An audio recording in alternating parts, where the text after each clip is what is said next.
¿Cómo están mis hermanos? Muy buenos días a todos. Buenos días. Buenos días. Hola, buenos días. Hay una situación que está pasando en el mundo. ¿Si vieron las noticias? Sí. Lo que está pasando en Israel es algo verdaderamente impactante, Tremendo. ¿no? Va a tener consecuencias muy drásticas, muy difíciles. Pero es algo en lo cual nosotros debemos de ocupar. No preocupar, ocuparnos en ello. Porque si conocemos la palabra de Dios, nos damos cuenta que las profecías se van cumpliendo al pie de la letra. Amén. Y una de las cosas es que el pueblo de Israel sigue siendo el pueblo de Dios. Amén. Aunque nosotros, hoy en día, dice el libro de Primera de Pedro, capítulo 2, versículos 9 y 10, que en otro tiempo no éramos pueblo, pero ahora somos pueblo adquirido por Dios por su sangre. Por la gracia de Dios, por su misericordia, ahora también nosotros somos pueblo. Y creo que nosotros debemos estar orando por esta nación de Israel. Y no tanto porque Dios les ayude, les fortalezca, Dios sabe lo que va a pasar, sino porque sea una nación que se arrepienta delante de Dios y reconozca a Jesucristo como el Salvador, como el Dios verdadero. Vamos a ponernos de pie, mis hermanos, y en esta mañana vamos a alabar a nuestro Señor, vamos a cantar a nuestro Señor y a reconocer que somos ese pueblo de Dios, ese pueblo adquirido por Dios, con un propósito, hermanos. Fíjense que es algo de lo cual me llama mucho la atención, y hay un problema muy grave en el hombre, en el ser humano. Y sí podemos decir todos, sí, pues es el pecado, es el egoísmo, es el orgullo, muchas cosas. Pero yo creo que el problema mayor es cuando tenemos una idolatría a nuestro yo. Y de ahí se derivan muchas cosas, mis hermanos. El yo, primero yo, después yo, y al último yo. Y fíjense que es algo de lo cual ha estado pasando en esta generación, que se le llama generación de cristal, generación de papel y todo ello. Pero saben, también como cristianos, esta generación es una generación que está bien dormida, bien tranquila, en un confort padrísimo. Voy a la iglesia, me congrego, canto, qué bonito, pero no me comprometo a nada, ¿eh? No, porque son mis cosas, es mi yo, son mis quehaceres, son mis yo. Entonces, es un tiempo, hermanos, de lo que estamos viendo en el mundo para reflexionar. Necesitamos reflexionar delante de Dios cómo estamos. Y vamos a alabar a nuestro Dios esta mañana, reconociendo y asumiendo esa responsabilidad que vamos a cantar, ¿eh? Esa responsabilidad que vamos a cantar. Somos un pueblo adquirido por Dios para anunciar las virtudes de aquel que nos llamó de las tinieblas a su luz admirable. Eso es de reflexión. Porque ¿qué tanto estoy predicando el evangelio? ¿Qué tanto estoy viviendo la palabra de Dios? Hermanos, es inminente la venida de Cristo. Inminente. Espero que todos nos vayamos. Amén. Somos el pueblo de Dios. Somos un pueblo especial.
Así eres tú, Señor. No sabemos cómo estás obrando, no sabemos qué es lo que estás haciendo, pero sabemos, Señor, que es el bien para cada uno de nosotros. A pesar, Dios, de que pecamos delante de ti, a pesar de que desobedecemos, a pesar de que somos orgullosos, somos vanidosos, somos de todo, Señor.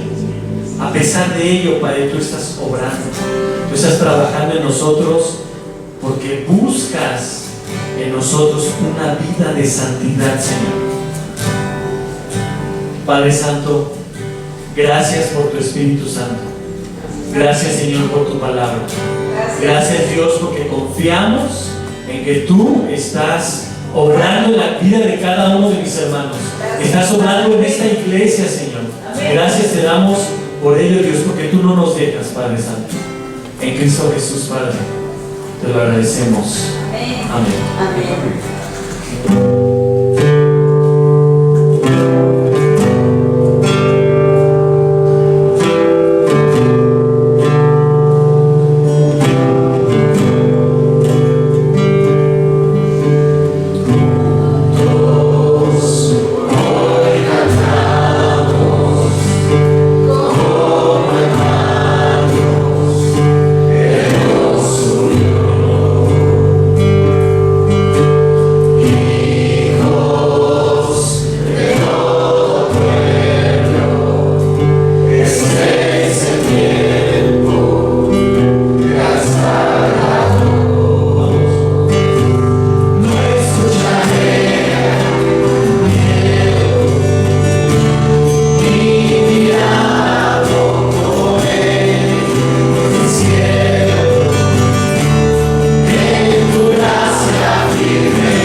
Amén.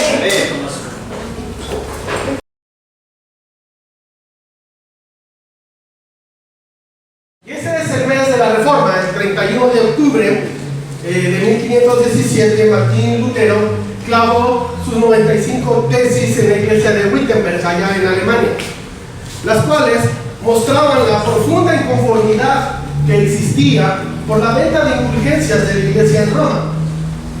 Esto se dio porque había un desconocimiento total de la Escritura, de la palabra de Dios. De ahí la importancia que tú y yo conozcamos la Escritura. Por eso el mensaje de hoy se va a centrar en ello, en la importancia de la Escritura. Nosotros no nos podemos llamar cristianos si no conocemos, si no creemos y si no vivimos la palabra de Dios, el cual, como dije, es el tema de ese día. Este tema se desprende de una de las 5 solas, que es solamente la Escritura. La palabra de Dios es tan importante y tan relevante que si nosotros no la conocemos, no la vivimos, no la creemos, no vamos a poder crecer como creyentes, no vamos a poder ser usados por Dios, no vamos a poder ser equipados por Él. Por eso Dios nos ha dejado este libro para que nosotros podamos crecer, para que podamos adorarle, para que podamos conocerlo mejor. Hermanos, la Biblia es el libro de libros y ha sido escrito por el único Dios verdadero, por el único Dios vivo. ¿Amén? Amén. Vamos a orar para entrar en materia. Bendito Padre, te damos gracias, Señor, por este día que nos regalas, donde podemos estar en paz, reunidos como iglesia, pudiéndote adorar, Señor, y poder estudiar tu Escritura, Señor. Gracias por este tiempo que nos permites. Señor, ayuda a que en nuestro corazón haya ese deseo, ese calor por aprender de tu palabra, Señor, porque tú nos das todo. Y hoy principalmente reconocemos y entendemos lo que es poder adorarte en paz, Padre. No estamos en guerra, no hay nada que nos prohíba poderlo hacer con la mayor excelencia que podamos. Ayúdanos que este sea tu tiempo, Señor, que podamos ver tu gloria a través de tu palabra y que podamos, Señor, gozarnos y regocijarnos en el maravilloso Dios que eres. Te lo ruego, Señor, en el poderoso nombre de Jesús. Amén. Amén. Amén. Hoy nuestro mensaje va a ser un poco distinto, no tenemos 3 puntos, hoy vamos a tener 6, pero no te espantes, no va a ser muy largo el mensaje, sino más bien, bueno, vamos a tocar algunos aspectos de la Biblia. Obviamente no podemos tocar todos porque es un tema demasiado amplio y eso no nos llevaría solamente un domingo, serían muchos domingos los que tendríamos que estar predicando sobre este tema, pero hoy vamos a tocar algunos. Y nuestro primer cabezado nos dice que la Biblia es el aliento de Dios registrado en papel. Segunda de Timoteo, capítulo 3, versículos 16 y 17 nos dice que toda la Escritura es inspirada por Dios y útil para enseñar, para redarguir, para corregir, para instruir en justicia, a fin de que el hombre de Dios sea perfecto, enteramente preparado para toda buena obra. Este pasaje es maravilloso, de hecho la segunda carta de Timoteo es realmente maravillosa, ¿verdad? Porque Pablo le escribe ya en la parte final de su vida. Y cuando cualquier persona ya se encuentra en la parte final de su vida, lo que menos quiere es perder el tiempo. Por lo mismo, las palabras que aquí él nos está dejando son de suma importancia. Pablo ya ha escrito 12 de sus 13 cartas pastorales, está escribiendo esta número 13, que es la última. Y este es el legado de Pablo a la iglesia. Es un legado que ha caminado generación tras generación en todo el mundo, en todas las generaciones. Y estas son las últimas palabras que Pablo nos dejó. A esto debemos nosotros de sumar que Pablo está escribiendo en medio de la cárcel. Es la segunda vez que ha sido encarcelado en Roma. Pablo sabe que tiene poco tiempo de vida. Pronto va a ser degollado. Por eso, esta carta nos deja lo principal de lo principal. Pablo le está confirmando a su hijo en la fe, a Timoteo, cosas que ya le dijo en el versículo 15, que la Escritura es suficiente y que cada persona que es preparada en ella no necesita absolutamente nada más. El ser humano, al estudiar la Biblia de una manera seria, profunda, con un corazón verdadero, queda listo para poder obedecer a Dios y así poder llevar una vida en plenitud. De la misma manera, la Biblia nos ayuda y nos prepara para poder ayudar a otros en su vida espiritual, para poder tener una mejor relación con Dios. Por lo mismo, el ser humano no necesita nada más, solo la Escritura.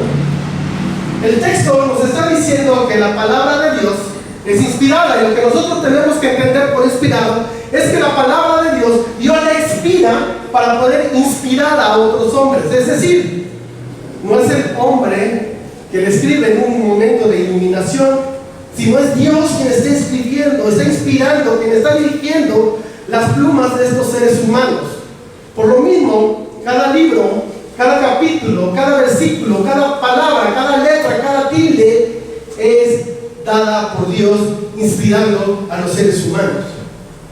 Y esto no solamente nos lo está diciendo Pablo, también Jesús nos habló sobre esta doctrina de la inspiración de las Escrituras. ¿Recuerdas cuando es llevado Jesús al desierto y es tentado por Satanás? Vamos a verlo. Mateo 4, versículos 3 y 4 dice: y vino a él el tentador y le dijo: si eres hijo de Dios, di que estas piedras se conviertan en pan. Y él respondió y dijo: escrito está, no solo de pan vivirá el hombre, sino de toda palabra que sale de la boca de Dios. De toda palabra que sale de la boca de Dios. ¿A qué palabra se está refiriendo Jesús? Es evidente que esa es la palabra de Dios. Jesús nos está también afirmando sobre esta doctrina de la inspiración de las Escrituras.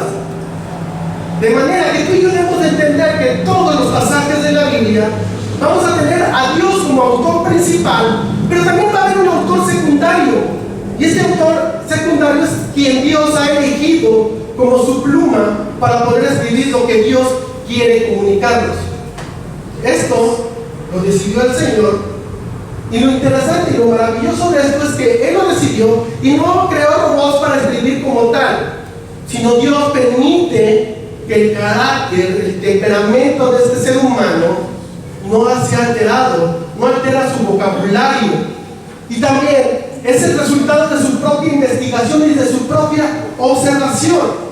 Por eso podemos ver los mismos temas en diferentes libros y hablan ellos de una manera muy diferente, pero siempre nos llevan al mismo punto. ¿Por qué? Porque son ese autor secundario, porque solamente hay un autor principal que es Dios mismo. Y esto lo vemos principalmente en los evangelios, sobre todo los llamados sinópticos, ¿verdad? Podemos ver cómo cada uno de los evangelistas nos toca una misma situación de diferente manera, y lo único que hace es enriquecernos a nosotros esa escena y podemos verla desde diferentes ángulos. Esto es porque Dios es quien nos está dirigiendo. La Biblia es la revelación divina de Dios. No es el resultado de la sociedad, no es el resultado ni siquiera de la iglesia, tampoco es el resultado de sabiduría colectiva de algunos líderes espirituales. La Escritura ha llegado a nosotros directamente de la mente de Dios, porque Él ha decidido revelarse a nosotros, revelar su plan de redención y revelar su plan de salvación. Por ello, tú y yo tenemos que entender que hay dos tipos de revelaciones. Una revelación que conocemos como general, y otra revelación que debemos de conocer como especial. ¿Cuál es la revelación general? Bueno, la revelación general es que el Señor ha decidido revelarse a todo ser humano y se revela a través de su creación. Esto nos ha enseñado su revelación a través de la creación, a través de toda la historia, inclusive a través de la conciencia del ser humano. El hombre, a pesar de que es pecador, sigue conociendo, ya trae internamente, es parte de nuestra imagen de Dios, que es malo, ¿verdad? El que roba, por eso lo trata de hacer sin que nadie lo vea, porque sabe que es malo, y esto no lo aprendió, ya lo trae, porque es parte de la imagen de Dios, aunque está totalmente distorsionada por nuestro pecado. A eso que conocemos como conciencia, que nos redarguye, Dios es una forma en que se revela en nosotros. El Salmo 19:1 dice: los cielos cuentan la gloria de Dios, y el firmamento anuncia la obra de sus manos. Los cielos declaran la gloria de Dios. Romanos 1:20 también nos dice, porque las cosas invisibles de Él, su eterno poder y deidad, se hacen claramente visibles desde la creación del mundo, siendo entendidas por medio de las cosas hechas, de modo que no tienen excusa. Estos dos versículos se complementan y ambos nos están hablando primeramente sobre los atributos de Dios que se revelan a través de la creación. Cuando tú has tenido la oportunidad quizás de ir en carretera o inclusive en avión o en algún barco, si hay algo que nos maravilla es ver todos esos paisajes, toda la creación de Dios. Cuando vemos la creación, algo que nosotros inmediatamente empezamos a pensar son en los atributos de Dios. ¿Qué piensas cuando ves esos bosques, esos paisajes en carretera maravillosos? ¿Qué piensas cuando vas en un avión y ves las nubes prácticamente a tus pies? ¿Qué piensas cuando vas en el mar y puedes ver esa inmensidad? Lo que Dios hizo. Su poder, su sabiduría, su trascendencia, su amor, su fidelidad. Todos estos son atributos que la misma creación nos revela y que nos está revelando lo que Dios es. Sin embargo, esta revelación general no nos sirve para poder llegar a Dios. Esta revelación general, su creación nos habla de que hay un creador y nos describe cómo es, pero no me habla de cómo puedo yo tener una relación cercana con este creador. Por eso tú y yo necesitamos una revelación especial. Y esta revelación especial de Dios ha llegado a través de su palabra, donde muestra la posición del ser humano delante de Él, donde nos muestra su plan de redención y su plan de salvación. Es decir, nos trae el mensaje del Evangelio de Jesucristo. ¿O quién, contemplando la creación de Dios, puede llegar a la fe en Cristo? Bueno, necesitamos esta revelación especial, donde Dios nos da a conocer más de Él. Y eso hace que este libro sea tan especial, porque sin Él no nos podríamos acercar a Dios. Sin este libro tú y yo no sabríamos cómo entrar al reino de los cielos.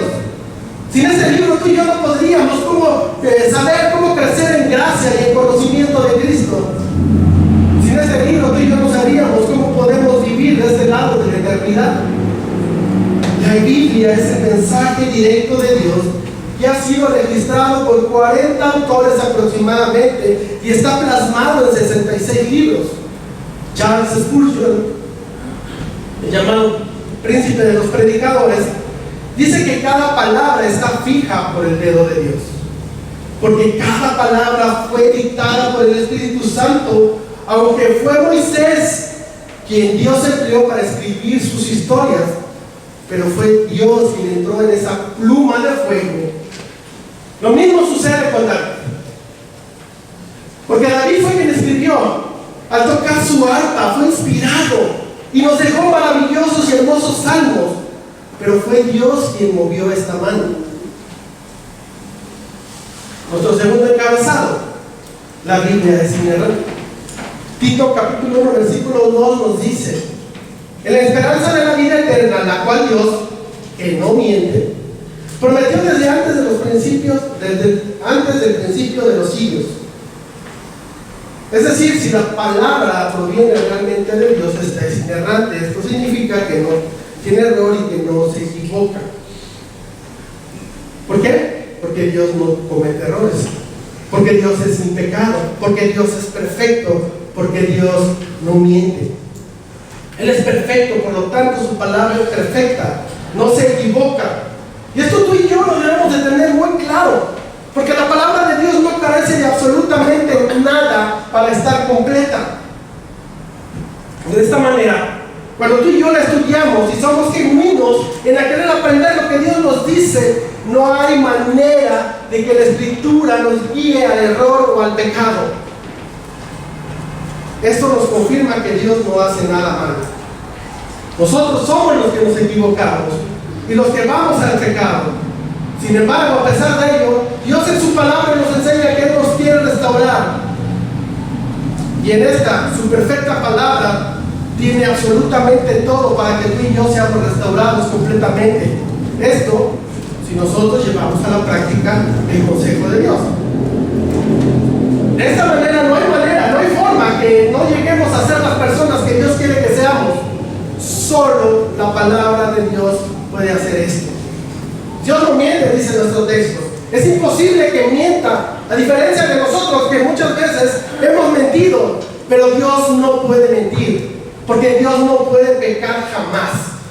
Y este pensamiento muchas veces algunos lo utilizan como para intentar demostrarnos que Dios no es todopoderoso, porque si Dios es todopoderoso, entonces el no poder mentir ya no lo hace todopoderoso. El no poder pecar ya no lo hace todopoderoso. Sin embargo, esto no es así. Nosotros debemos de tenerlo muy claro. Dios no puede mentir porque nunca va a pecar, porque nunca va a ir en contra de lo que Él es. Y Dios es verdad, y Dios no es mentira. Por eso nunca va a poder mentir y nunca va a poder pecar, porque Dios es 3 veces santo. Amén. No es porque no sea todopoderoso. Nunca va a ir en contra de lo que Él es.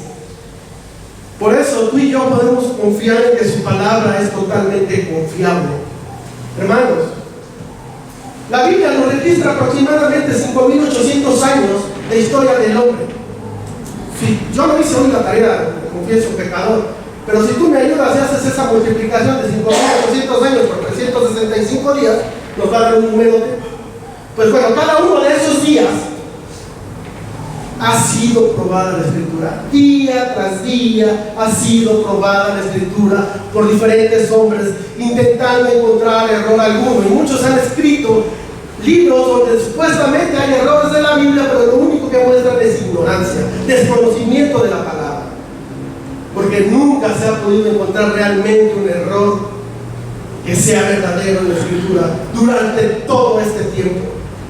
Lo que sí pudiera existir en nosotros, ¿cómo es posible que la perfección de Dios, este Dios 3 veces santo, se pueda mezclar con 40 autores y con la humanidad entera, seres imperfectos, totalmente falibles? Pero aún la misma palabra nos da respuesta a esto, y piensa un poco en María. Dios la escogió para traer a su Hijo a este mundo. Lucas 1:35 nos dice cómo. Respondiendo el ángel le dijo: el Espíritu Santo vendrá sobre ti, y el poder del Altísimo te cubrirá con su sombra, por lo cual también el santo ser que nacerá será llamado Hijo de Dios.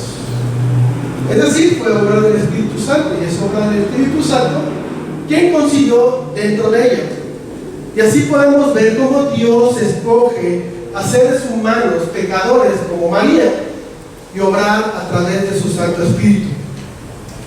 Y es así como el mismo Espíritu Santo ha obrado en estos aproximados 40 autores, todos, absolutamente todos, pecadores. ¿Cómo harían para registrar su palabra sin error? Bueno, si tú y yo reconocemos que esta es palabra de Dios, y fue Dios quien la escribió, y si Dios dijo que así va a suceder, tú y yo no debemos de tener alguna duda.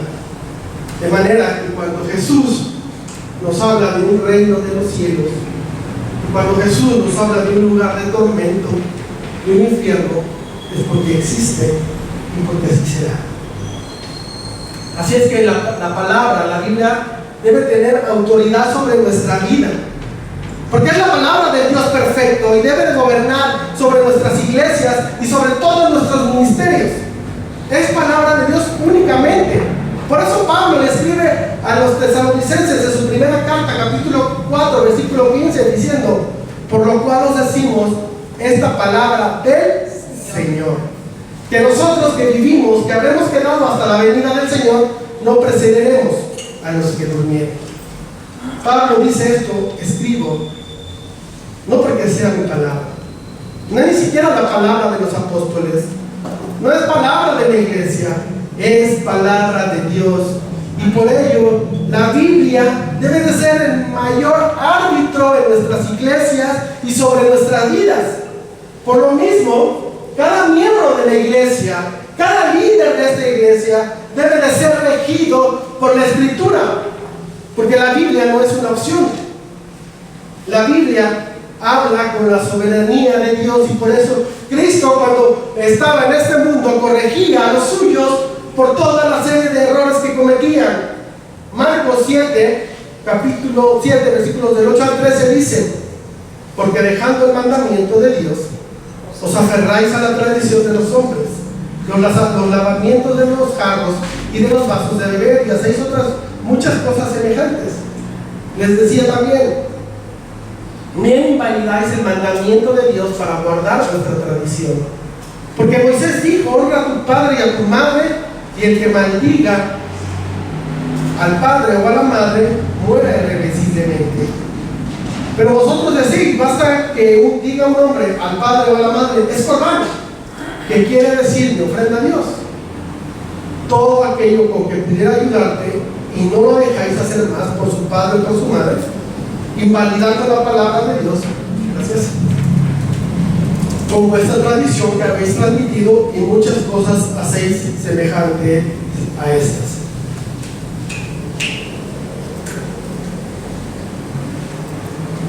La Escritura nos está presentando este problema que Jesús está aclarando.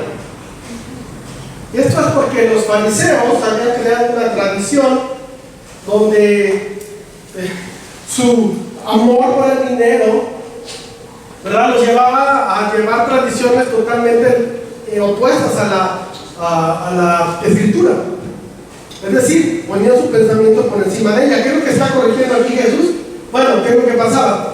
El mandamiento de Dios es honra a tu padre y a tu madre. Pero la avaricia de ellos, la codicia de ellos por las cosas, cuando estaba un padre o una madre en desgracia y les pedía ayuda, ellos lo que hacían era negarles la ayuda. ¿Cómo? Les decían que todo lo que tenían, todo lo que poseían era corbán, estaba consagrado a Dios, por lo mismo era de Dios y no se los podían dar. De esta manera negaban toda ayuda a sus padres y ponían esa tradición por encima del mandato. Jesús les dice: están totalmente mal, no tienen por autoridad la palabra de Dios. Solo no nos equivoquemos nosotros. La Biblia no dice que toda tradición es mala, solo las tradiciones que van por encima de la Escritura, o que ponemos nosotros por encima de la Escritura. Por ejemplo, en esta iglesia tenemos tradiciones buenas, como cuál. Nosotros tenemos la tradición de llevar a cabo la conmemoración de la Santa Cena un domingo, el primer domingo de cada mes. Esa es una buena tradición. ¿Por qué? Porque nos lleva a cumplir el mandato de Dios, nos recuerda cuál es la exigencia o el pedimento de Dios para nosotros. Pero cuando la tradición es contraria a la palabra de Dios, entonces esa tradición tiene que desaparecer. Nuestro tercer encabezado: la Biblia es clara y fiel. Salmo 19:8 dice: los mandamientos de Jehová son rectos, que alegran el corazón. El precepto de Jehová es puro, que alumbra los ojos. Cuando está hablando la Escritura de que el mandato de Dios es puro, nos está diciendo que el propósito del mandato de la Escritura es como agua pura. Y como es algo que contiene agua cristalina, agua totalmente pura, pues puedes ver totalmente a través de él. A diferencia del agua turbia, que quizás nada más podemos ver lo de encima. No puedes ver lo que hay dentro, no puedes ver la intención. Pero en la Escritura no es así. Es totalmente clara.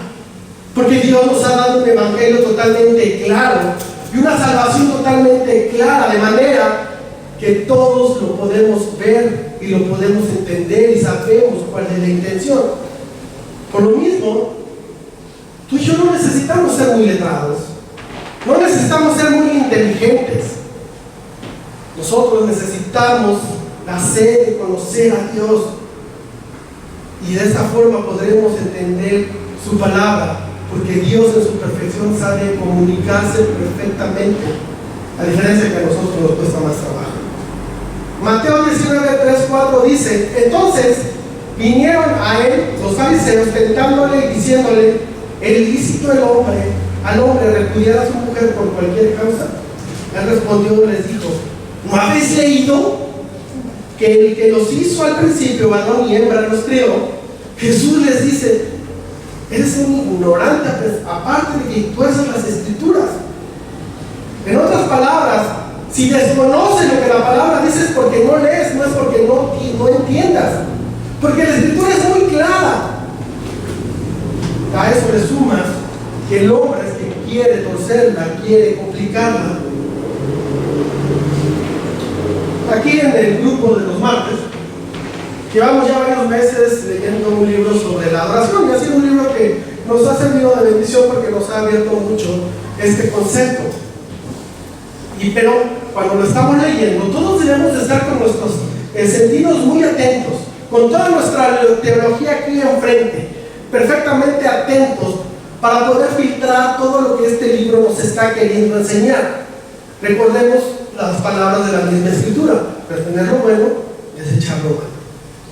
Pero a diferencia, cuando tú y yo leemos la Escritura, no tenemos que filtrar absolutamente nada, porque la palabra de Dios es clara y fiel, es decir, es digna de toda nuestra confianza. Debemos de leer la Escritura con atención, pero principalmente no para filtrarla, sino para ver cómo la podemos aplicar, para ver cómo la traemos a nuestra vida, y en ello poder descansar con la seguridad de todo lo que aquí está escrito es verdad. Erróneamente muchos tienen la idea de: es que la Biblia es muy difícil de entender, yo por eso no la leo. Mark Twain decía: no me preocupa lo que no entiendo de la Biblia, me preocupa lo que sí entiendo de ella. La realidad es que la Escritura no es difícil de entender. No es difícil de entender en cuestiones de salvación, no es difícil de entender en cuestiones de piedad, no es difícil de entender en cuestiones de santidad. Lo que sí es difícil es de digerir. Y esto es lo que produjo la Reforma hace 506 años, el 31 de octubre de cumple, cuando la iglesia en Roma decía que la gente no tiene la capacidad de entender la Escritura porque son unos tontos. Por eso, ¿para qué traducirles Biblias en su idioma? Mejor prediquémosle en latín, aunque de todas maneras no van a entender nada. Nosotros somos los que les vamos a decir qué es lo que necesitan hacer, así ellos se quedarán quietos. Y es ahí donde entran los reformadores, dando a conocer que es todo lo contrario. La Biblia es muy clara y todo hombre debe de tener en él, cerca de él, una copia de la Biblia en su propio idioma para poderla leer y para poder entenderla y tener este acercamiento personal con Dios. Sabemos perfectamente que Martín Lutero tradujo de la Vulgata del latín, la tradujo al alemán, después se tradujo al inglés y a diferentes idiomas hasta llegar al nuestro, al español.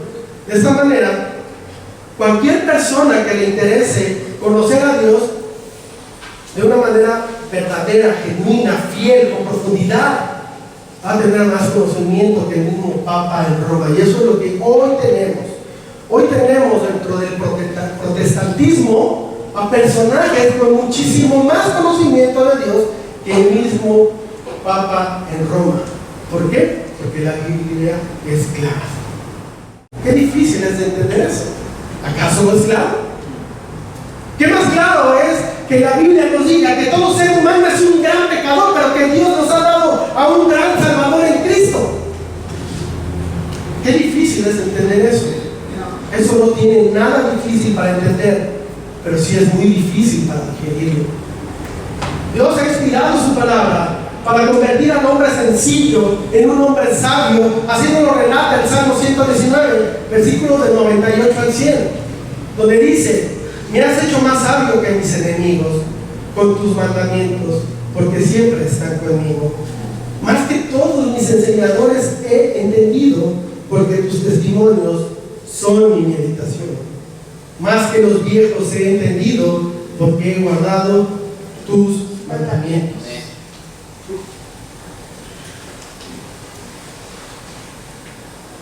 Nuestro cuarto encabezado: la Biblia es suficiente. Isaías 55, versículos 10 y 11 dice: porque como desciende de los cielos la lluvia y la nieve, y no vuelve allá, sino que riega la tierra y la hace germinar y producir, y da semilla al que come, y pan al que siembra, y pan al que come, así será mi palabra que sale de mi boca. No volverá a mi vacía, sino que hará lo que yo quiero, y será prosperada en aquello para que le entienda. Es decir, la palabra de Dios es suficiente para llevar a cabo el propósito de salvar, de que tú y yo seamos santificados por Dios y de todo lo que tiene que ver con nuestra vida, para que ésta realmente agrade a Dios. Esto es lo que ha sido revelado en las Escrituras. Por ello entendemos y vemos que la Biblia es suficiente. Es suficiente para salvar a pecadores que están perdidos. Es suficiente para santificar a creyentes. Es suficiente para fortalecer a los débiles, para dirigir a aquellos que están desorientados. Por eso, podemos el día de hoy ir a un reclusorio y darle una Biblia a un preso, y esta será suficiente para que, a pesar de su contexto, esta persona pueda vivir una vida en victoria. Por eso, podemos hoy llevar una Biblia a un hijo de Dios, a un santo en un hospital que ha recibido la pésima noticia de una muerte inminente, pero las verdades de este libro son suficientes para fortalecerle, para animarle y para edificarle. Dice nuestro texto de Isaías que para que una semilla germine y crezca, el agua le es suficiente. Esa es la imagen que Isaías quiere presentarnos, la imagen de suficiencia de las Escrituras, de manera que Dios ha elegido a personas como tú y como yo para salvarnos. Esto es lo que anuncia en su palabra. Y esto es suficiente, esta es suficiente para que tú y yo sepamos cómo lo va a hacer. Y para que al mismo tiempo descansemos que nadie se va a escapar de su salvación, de los que Él ha predestinados. Que nadie se va a quedar atrás sin ser salvado. Porque cada escogido, cada santo participará en este proceso de santificación a medida que crezcan y desarrollen la semejanza de Cristo a través de la palabra de Dios. Si acaso quisiéramos tener un avance más rápido y tener un panorama más amplio, pues bueno, podemos apoyarnos con otros libros que nos ayudan a entender este libro de una mejor manera. Pero aún así la Biblia es suficiente. Es suficiente para el propósito redentor de Dios en Cristo, para llevar a un hombre pecador al arrepentimiento y a la fe. Pero también es suficiente para guiarlo en el curso de su vida, de modo que este hombre pecador pueda honrar a Dios en todo lo que hace. Por lo mismo, tú y yo no podemos terminar entendiendo que la Biblia ha sido escrita para ver cómo podemos ganar más dinero, para que me ayude a decidir con quién me debo de casar, si con Juanita o con Perenganita, o para decidir con cuál coche yo debo de andar o cuál debo de comprarme. Porque la Biblia ha sido escrita para conocer cómo puedo ser salvo, para conocer cómo puedo glorificar a Dios, para ver cómo puedo yo vivir una vida en gozo como individuo, una vida en gozo como cristiano, una vida en gozo como trabajador o como empresario, como padre o como madre, como esposo o como esposa, como miembro de una iglesia, como ciudadano de una nación. Todo ello lo vamos a encontrar en las Escrituras. Y quizá, por gracia de Dios, muchas veces encontramos también otro tipo de respuestas. Y termino yo entendiendo que para poder yo glorificar a Dios, quizá no sea el momento de cambiar de auto, quizá no sea el momento de pedir prestado, quizá no sea el momento de dejar mi trabajo o de cambiar de trabajo. Pero al final del día no es el propósito principal de las Escrituras. Pero por gracia de Dios muchas veces encontramos también este tipo de respuestas aquí. Si leemos Tito nuevamente, 2 Timoteo, capítulo 3, versículos 16 y 17, si lo puedes poner ahí, sería maravilloso, no lo vamos a leer. Pero es únicamente para que lo tengas como referencia y vamos a ver cómo el hombre y la mujer pueden ser perfectos, completos en su vida como cristianos. Es decir, no les falta nada porque tienen la Escritura. Lo único que necesitan es obedecerla. Por lo mismo, el ser humano en Cristo es equipado. ¿Qué nos dice?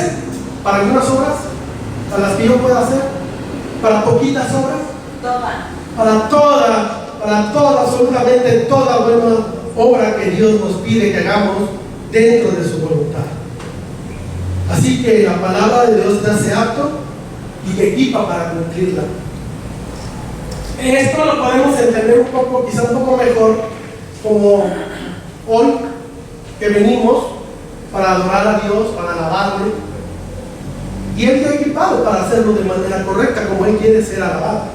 Y por eso te ha dado su Santo Espíritu, puso ese deseo de que hoy vinieras.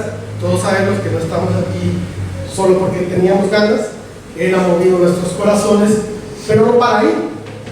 Nos da este lugar. Nos da también personas que han dedicado su vida a tocar un instrumento, a irlo desarrollando, y por eso, a Dios gracias, y gracias a la vida de mis hermanos, tenemos un grupo de alabanza. Amén. También tenemos un predicador que cada 8 días el Señor está preparando para que sea a través de todo el servicio tú lo estés alabando como Él quiere ser alabado. Así que Dios nos ha equipado y ha puesto todo lo que tú y yo necesitamos para que sepamos cómo debemos de vivir de una manera digna conforme a nuestro llamado. Punto número 5. La Escritura es inmutable. Salmo 119, versículo 89. Para siempre, oh Jehová, permanece tu palabra en los cielos. Esto declara la palabra de Dios de sí misma. Nunca cambia y nunca necesita ser actualizada. La palabra de Dios habla a cada generación, de cada país, de cada continente, en cada época, aunque estas cambian, en cada cultura, aunque estas también cambian, ¿verdad? Porque todo cambia. Las modas, las culturas, los pensamientos, pero la palabra de Dios no cambia, porque lo que es perfecto lo es para siempre. Solo piensen en esto: si la palabra de Dios cambia, no hay más que dos caminos. O no es perfecta y necesita ser perfeccionada, por eso tiene que cambiar, o ha perdido su perfección y está siendo demeritada. Pero como es perfecta, no necesita cambio, no necesita nada más, permanece para siempre. Salmo 119, 160 dice: la suma de tu palabra es verdad, y eterno es todo juicio de tu justicia. En otras palabras, tus ordenanzas son eternas, nunca deben de ser alteradas. Así que tú y yo jamás podemos tratar de cambiar la Escritura, porque los que deben de cambiar somos nosotros por el poder de su palabra. Hace muchos años, casi 20, gracias a Dios, 19 años, pues Dios nos bendijo a Vero y a mi esposa a tener un negocio que está por cumplir, que acaba de cumplir 19, va a cumplir 20 años. Y en un principio, yo estaba muy dado y me metía mucho en toda la onda fiscal, y aprenderme todas las leyes fiscales y las leyes del IMSS y del Seguro Social. Ella estaba, el problema es que yo soy como un Volkswagen que quieres arrancar en segunda y en subida, ¿no? Entonces, pues me cuesta trabajo agarrar velocidad y voy cascabeleando en el camino y no aprendo muy rápido. Y entonces, cuando apenas empezaba yo a agarrarle la onda a esto de las leyes del IMSS y del SAT, pues resulta que el gobierno ya las había cambiado. Y realmente, pues esto me desanimó mucho, al grado que soy mi esposa la que lleva todo eso. Creo que Dios, de alguna forma, yo lo entiendo, quizá me estaba diciendo: mejor empápate de una ley que nunca cambia. Isaías 48 dice: séquese la hierba, marchítese la flor, mas la palabra de Dios nuestro permanece para siempre. Este, hermanos, es un punto de anclaje, porque si nosotros observamos en nuestro entorno, vamos a ver todo el tiempo cambios, y Dios nunca cambia y no cambiará nada. Así que cuando le dijo a Moisés: no robarás, no matarás, no adulterarás, etcétera, etcétera, etcétera, sigue hoy, más de 4,000 años después, vigente. También recuerda que Satanás hizo dudar a Adán y Eva de la palabra de Dios, de la instrucción de Dios. Cuando les dijo, que Dios dijo ¿qué? Bien sabe Dios. Y muchas veces a ti y a mí nos hace dudar de la misma manera. Pero tú y yo debemos estar bien ciertos que la palabra de Dios no cambia. Es ahí donde radica la importancia de que la leamos cada día, de que la estudiemos y que dejemos, hermanos, que ella sea la guía de nuestra vida. Porque a veces nosotros llegamos a cometer errores y terminamos deduciendo cosas totalmente erradas. Un día, en una ocasión, alguien me comentaba que le daba gracias a Dios porque su hija había encontrado a un hombre y que Dios se lo había preparado para este tiempo y que ojalá a través de esta relación ella encontrara pues a la pareja de toda la vida de su hija. Y que este hombre, dentro de lo mucho que amaba a su hija, pues le había dado el apellido a su nieto, es decir, al hijo de su hija. Porque sí, ella había tenido antes una relación donde había nacido este pequeño, y el hombre, en cuanto nació, pues salió bien. Este hombre ama a su hija y les quiere darle el apellido al niño, y él terminaba deduciendo, entendiendo, y me fue lo que me manifestó que primeramente que era su oración que este matrimonio fuera para siempre, y que Dios le había permitido experimentar este pecado a su hija porque fue a través de él que Dios había puesto en ella una pareja para toda la vida. Ella había encontrado el verdadero amor. Yo honestamente le pregunté: ¿tú crees que Dios llevó a tu hija a pecar para que ella madurara y encontrara el amor de un hombre? Él me contestó: sí, eso es claro. Yo sí terminé diciéndole: debes de tener mucho cuidado con tus conclusiones, porque Dios jamás va a contradecirse. Dios nunca va a cambiar su palabra, porque lo que orilló a tu hija a cometer este error no fue Dios, fue una mala decisión de ella. Porque Dios dice su palabra que nunca nos va a tentar, y que el sexo fuera del matrimonio es pecado, y eso nunca va a cambiar. Eso no es porque estemos en una época distinta a cuando esto fue escrito tenga que cambiar, para nada. Eso sigue siendo, porque la palabra de Dios es inmutable, igual que Él. Y ese es el problema, ¿verdad? Que muchas veces tenemos desconocimiento de la Escritura y nos desviamos del propósito y queremos alterarla, y eso, más que darnos certeza, termina confundiéndonos. Por ello tú y yo tenemos que estudiarla, tenemos que memorizarla y tenerla presente siempre en nuestra mente. Por eso Pablo, en su segunda carta a los Corintios, les escribe en el capítulo 10, versículo 5: derribando argumentos y toda altivez que se levanta contra el conocimiento de Dios, y llevando cautivo todo pensamiento a la obediencia a Cristo. Una manera de que tú y yo llevemos nuestro pensamiento cautivo a Cristo es tener en nuestra mente siempre su palabra. Así es que cuando mi corazón, que dice la Escritura que es engañoso y perverso, me lleve a intentar mentir o engañar a mi mente, entra la palabra de Dios también a mi mente y cauteriza ese pensamiento. Y ella es poderosa para cambiar mi corazón, un corazón que desea lo malo y que es perverso. Eso es lo que realmente quiere engañarme, y no la palabra de Dios. Y a manera de cierre, nuestro punto número 6: la Escritura es invencible. Hebreos 4:12. Porque la palabra de Dios es viva y eficaz y más cortante que toda espada de 2 filos, y penetra hasta partir el alma y el espíritu, las coyunturas y los tuétanos, y discierne los pensamientos y las intenciones del corazón. Hermanos, la Escritura es un arma superior en las manos de un creyente. Ningún arma del enemigo puede igualarla. La palabra de Dios es más filosa que cualquier bisturí de cualquier cirujano. Es poderosa para que tú y yo ganemos lo que hemos perdido ante Dios, y ahora lo podemos ganar en Cristo. La Escritura se usa para resistir la tentación, se usa para guiarnos a una vida piadosa, se usa para que nosotros conozcamos cómo criar a nuestros hijos, cómo conducirnos dentro de nuestro matrimonio.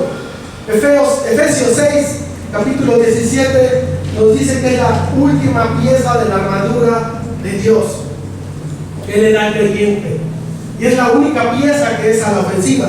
Todas las demás piezas de la armadura son para defendernos, pero la palabra de Dios, que es la espada, es para atacar, entendiendo que esta arma es superior y es invencible. Por eso, el poderla empuñar, el poder pelear con ella, nos garantiza una buena batalla en nuestra vida cristiana. damos gracias, bendito Padre, por tu palabra.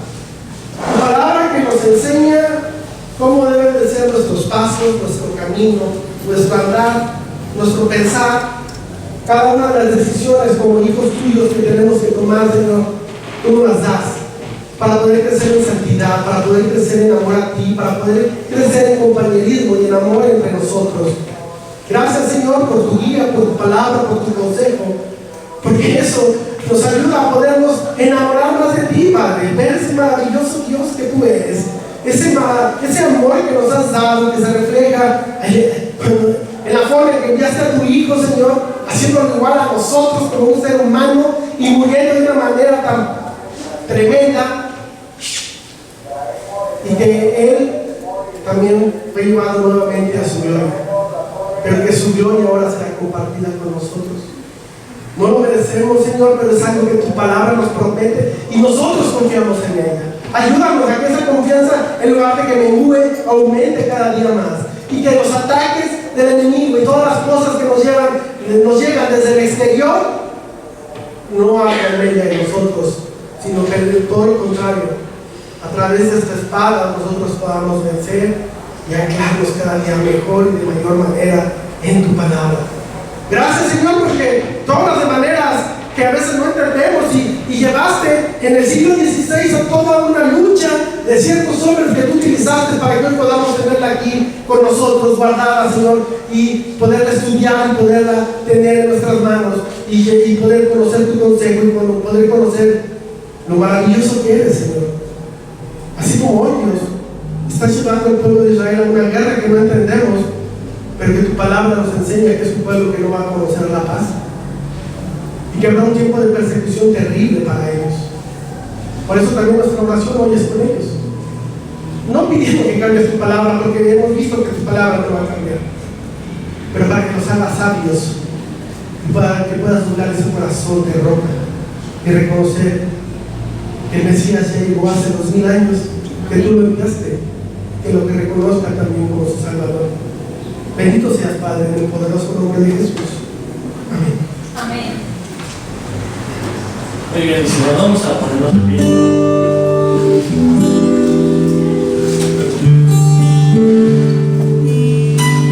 Seguir dándole gracias